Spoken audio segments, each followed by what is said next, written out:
दोस्तों, आज की कहानी है भाभी जी मुझे आपकी बकबक अच्छी नहीं लगती है। दोस्तों, कहानी शुरू करने से पहले अगर आपने हमारे चैनल को सब्सक्राइब नहीं किया है तो सब्सक्राइब कर लीजिए ताकि आपके पास पहुंचे हर नया वीडियो।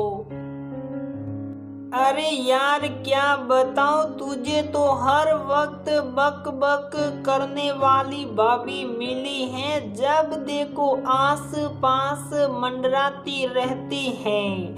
अपने ही घर में तो मानो जैसे मेरी पर्सनल स्पेस ही खत्म हो गई हो। सारा दिन रिद्धि सिद्धि की ही रट लगाई रहती हैं। रिद्धि, तुम्हें खाने में क्या पसंद है? नोट्स बनाने में मदद चाहिए हो तो बोलो, तुम्हारा कमरा ठीक कर दूं। और ना जाने क्या क्या सारा दिन मेरे पीछे ही पड़ी रहती है। जी चाहता है कि बोल दूं, नहीं चाहिए आपकी ये हमेशा की बक बक। मुझे अकेला ही छोड़ दो और ये सारी बातें घर के बाकी लोगों के साथ करो। लेकिन क्या करूं यार, बोल नहीं पाती। रिद्धि को केक देने के लिए आती शीतल के कदम वहीं रुक गए। रिद्धि के मन में मेरे लिए इतना वैर आंसू आंखों से छलकने को आ गए। केक वापस किचन में रख कर वो उल्टे पांव अपने कमरे में आ गई। रिद्धि, जिसे शीतल ने अपनी छोटी बहन माना, उसके दिल मैं अपने लिए इतनी नफरत जानकर उसे दुख हो रहा था। सोचते सोचते वो अतीत के गलियारों में विचरण करने लगी। शीतल के माता पिता के 2 बच्चे थे। शीतल और उसका बड़ा भाई। बचपन से ही शीतल शांत स्वभाव की थी, पर लोगों के साथ जल्दी घुल मिल जाती थी। माँ रानो की छोटी बहन आई है। रानो उसे किसी को सुनने नहीं देती, बहुत प्यार से रखती है। मेरी बहन भी आएगी तो मैं भी उससे बहुत प्यार करूंगी। छोटी सी शीतल ने जब अपनी माँ से कहा तो माँ उसके भोलेपन पर मुस्कुरा के रह गई। शीतल अपनी छोटी बहन के आने का इंतजार करती उसके साथ रहने खेलने के सपने बुनती। माँ ने सोचा समय के साथ शीतल इन सब बातों को भूल जाएगी, मगर शीतल ज्यों-ज्यों बड़ी हो रही थी, छोटी बहन पाने का जुनून बढ़ता जा रहा था। एक बार शीतल की बुआ ने मजाक में कह दिया, भगवान ने चाहा तो तुझे छोटी बहन तेरे ससुराल में ननद के रूप में मिल जाएगी। ये बात शीतल को घर कर गई। बड़े होने पर जब शीतल अपनी दोस्तों से ननद भाभियों के तनाव के किस्से सुना करती तो बोला करती, मैं तो अपनी ननद को अपने पलकों पर बिठा कर रखूंगी, बिल्कुल अपनी छोटी बहन की तरह उसकी हर फरमाइशें पूरी करूंगी, उसे कभी भी अकेला नहीं छोड़ूंगी।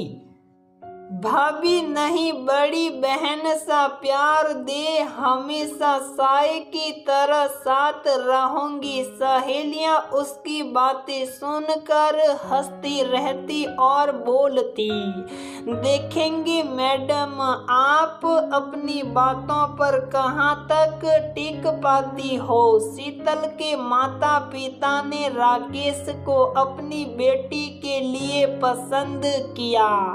उन लोगों को भी शीतल बहुत पसंद आई और रिश्ता पक्का हो गया। शीतल की खुशी दोगुनी हो गई जब उसे पता चला राकेश की छोटी बहन भी है रिद्धि।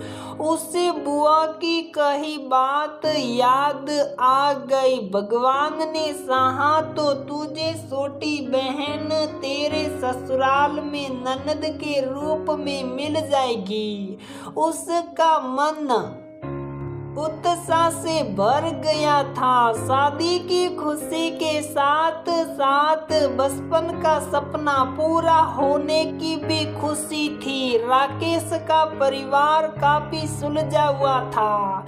सास ससुर का भी स्वभाव अच्छा था और रिद्धि तो पूरे घर की लाडली थी।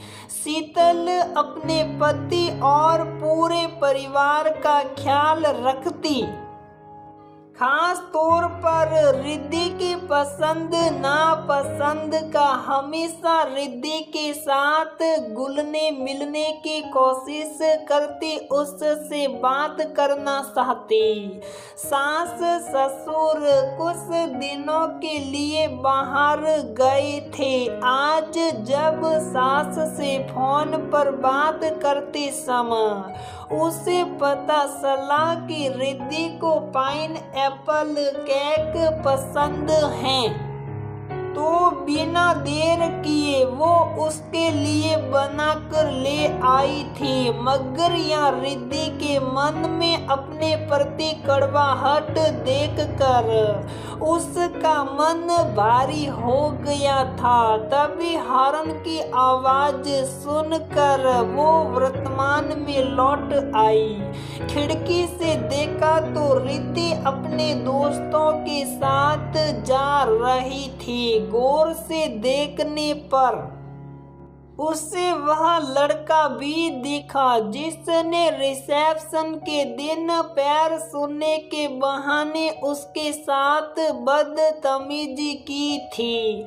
लेकिन वो इतना अप्रत्याशित था कि वो कुछ बोल नहीं पाई थी। आज उसे रिद्धि के साथ देखकर उसे कुछ अनहोनी की आशंका हुई।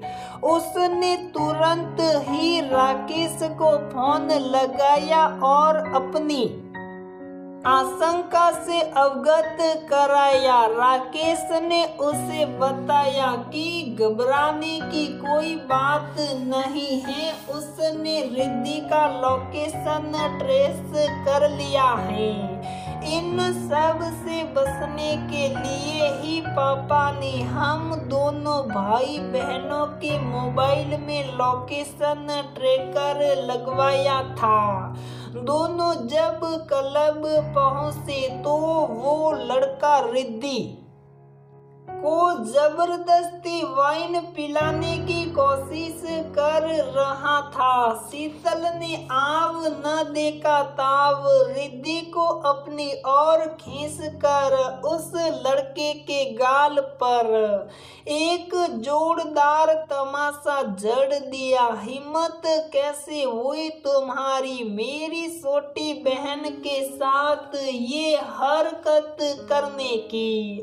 तुमने क्या सोचा अभी रिद्धि के माता पिता शहर में नहीं हैं तो तुम कुछ भी कर सकते हो। ये याद रखना कि मैं उसकी भाभी भी हूँ और बड़ी बहन भी। मेरे होते हुए तुम इसके साथ कुछ भी गलत करने का सोच भी नहीं सकते। शोर सुनकर क्लब के मैनेजर भी वहां आ गए और स्थिति की गंभीरता को देखते हुए पुलिस बुला ली और उस लड़के को पुलिस के हवाले कर दिया। इन सब के बीच रिद्धि डर और शर्म के मारे अपने भाई और भाभी से आंख नहीं मिला रही थी। डरते हुए शेखर को कहा, इसमें उसकी कोई गलती नहीं है, वह तो उस लड़के को बहुत शरीफ समझती थी, इसलिए अपने दोस्तों के ग्रुप में शामिल किया था। मगर उसे नहीं पता था कि उसके मन में ये सब चल रहा था।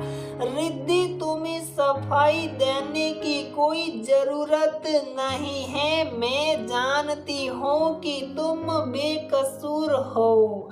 शीतल ने रिद्धि की साइड ली। रिद्धि को अपनी गलती का एहसास हो रहा था। जिस भाभी की परवाह और बातों को वह बकबक कर नाम दे रही थी, उस भाभी के कारण ही आज वह बच सकी थी। घर पहुँचते पहुँचते रात हो चुकी थी। शीतल रसोई घर में खाना लगाने चली गई तो पीछे पीछे रिद्धि भी वहां आ गई। सामने पाइन एप्पल केक को देखकर उसके मुंह से निकल पड़ा, वाओ भाभी, पाइन एप्पल केक, ये कब बनाया? ये तो मेरा फेवरेट है। शीतल ने बुझे मन से कहा, मैंने आज दोपहर को बनाया था तुम्हारे लिए, फिर आपने दिया, क्यों नहीं? मैं देने तो आई थी, मगर उस वक्त तुम फोन पर कहकर शीतल चुप हो गई। रिद्धि को समझ में आ गया कि अपने दोस्त से बातें करते हुए भाभी ने उसकी बातें सुन ली। उसे अपनी बातों पर अफसोस हो रहा था। कहाँ तो उसकी भाभी उसे छोटी बहन जैसा प्यार दुलार देना चाहती है, और कहाँ वह उनको उनका सम्मान भी न दे सकी। और अपने दोस्तों के बीच बड़ी बहन सा प्यार करने वाली भाभी की छवि खराब कर रही थी। रिद्धि ने शीतल के गले में अपनी बाहें डालकर बोला, भाभी मुझे माफ कर दो, मैं आपको समझ नहीं पाई। आप तो मुझसे इतना प्यार करती हो, बिल्कुल अपनी छोटी बहन की तरह, और बदले में मैंने आपका दिल दुखा दिया। आप तो बहुत अच्छी हैं। शीतल ने भी मौका नहीं छोड़ा और मुंह बनाकर कहा, छोड़ो मुझे, भला हमेशा बकबक करने वाली भाभी तुम्हें क्यों पसंद आएगी? रिद्धि ने हंसते हुए कहा, आपकी बकबक अब मुझे अच्छी लगने लगी है भाभी। शीतल ने भी उसे अपने गले से लगा लिया। आज सही मायने में शीतल को उसकी छोटी बहन मिल गई थी।